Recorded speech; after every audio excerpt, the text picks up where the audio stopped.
there's an elevator just up there, and I think you already take that door down.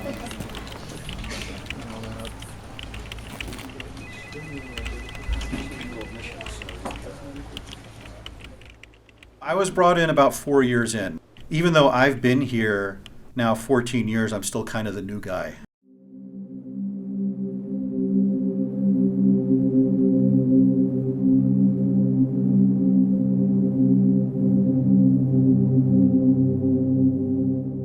The mission was built to solve one of the big mysteries of the 90s, which was what were gamma ray bursts. Right. There were these flashes of gamma rays that would occur around the sky, and by the time we got a telescope on it or knew it was there, we wouldn't see anything. Whatever it was that had created that flash of gamma rays had disappeared.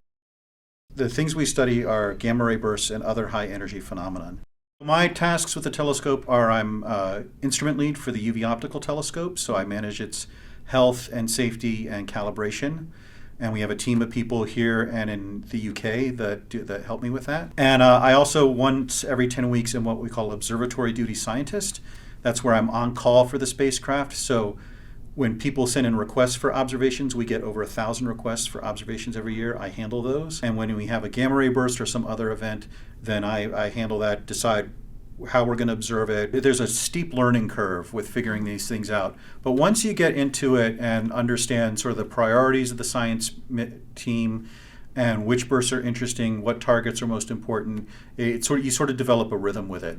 It is something that I do every 10 weeks, and that's sort of, if you do longer, you sort of tend to get rusty because there's a lot to know, a lot of skills to have, a lot of programs to remember. But you really do develop an ease with it.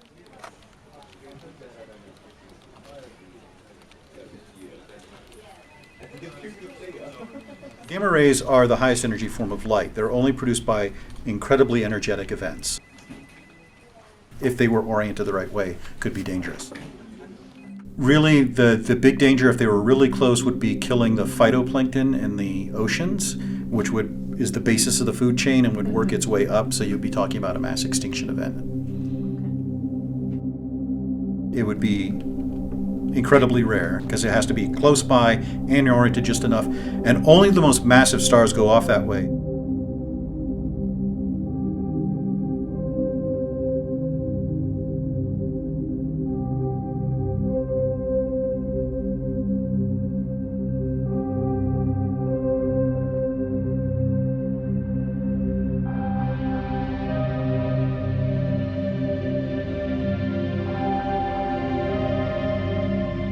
Most of the stars in the universe are much smaller, so they don't go off in gamma ray bursts, and they last much longer. They were actually detected first in the 1960s by spacecraft we'd put up to detect nuclear tests, because nuclear bombs give off gamma rays. And so we had them in space to see if the Soviet Union was in compliance with the test ban treaty that we'd signed at the time.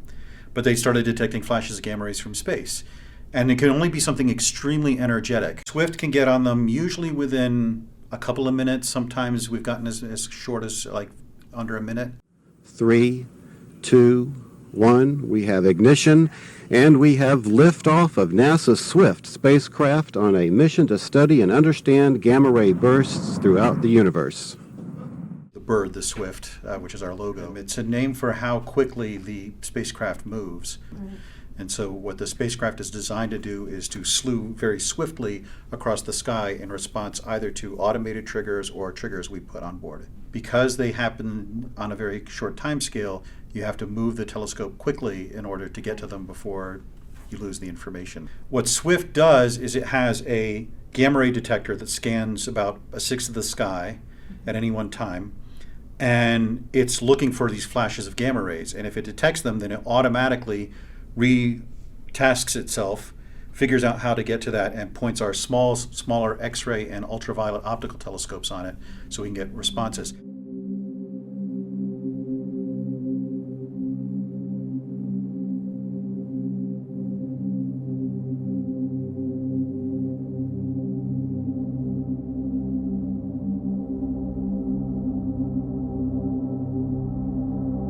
Usually we get 1 or 2 gamma ray bursts a week.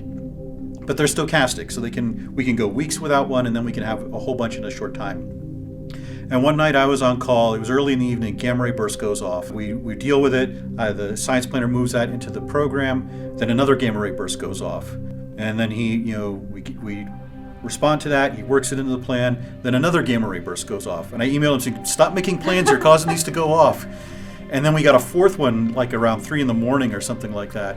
And so, I'm having to send commands to the spacecraft to observe all 4 of these because they all were interesting. So I'm like juggling all these targets in the air, and the other ODSs are emailing saying, "Look, if you're getting tired, let us know. We'll help out." Because that's one of the great things about this place, that it's very much a team, and if one person stumbles, the other people will pick them up. But that was a memorable night because we had 4 in one day, and all 4 were interesting. If you want a full reference, 646. The first thing Swift detected actually was not a gamma ray burst. We just launched, and we still were not slewing. And what happened was we got a big flash of gamma rays, and it turned out to be a magnetar in the Magellanic Clouds. This is a pulsar, the shriveled remains of a star that has an intensely powerful magnetic field. And when it has a star quake, that lets out a huge burst of energy. And that was the first thing we detected, which we didn't expect to detect.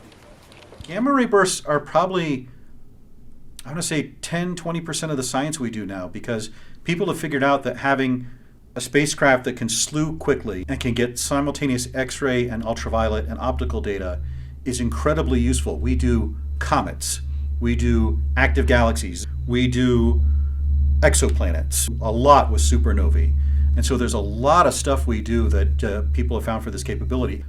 Mostly what we're doing is refining our understanding of them, and especially probing the early universe to see when these started.